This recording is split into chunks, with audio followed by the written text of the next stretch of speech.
एक समय की बात है।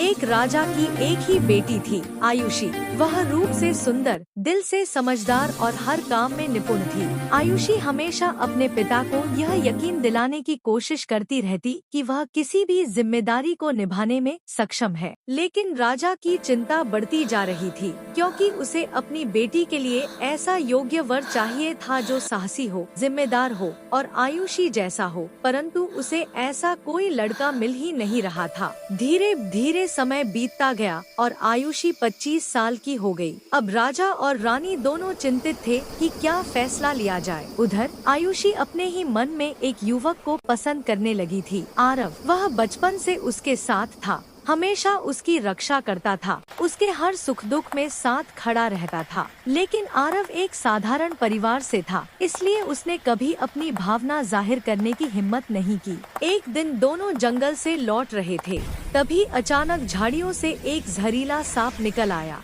आयुषी कुछ समझ पाती उससे पहले ही आरव ने उसे पीछे खींच लिया और खुद उस सांप का सामना किया। आयुषी सुरक्षित रही, लेकिन आरव को गहरी चोट आ गई।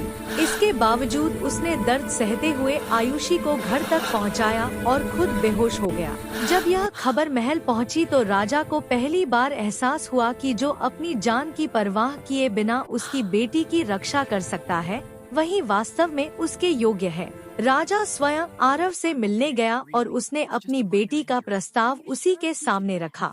आरव पहले तो घबरा गया, क्योंकि उसे लगता था कि वह राजा के स्तर के लायक नहीं। लेकिन राजा ने मुस्कुराकर कहा, योग्यता जन्म से नहीं, कर्म से बनती है और तुमने उसे साबित कर दिया है। कुछ ही दिनों बाद पूरे राज्य में खुशी की लहर दौड़ गई। आयुषी और आरव का विवाह बड़े धूमधाम से हुआ और फिर दोनों हमेशा की तरह अब सच में खुशी खुशी साथ रहने लगे।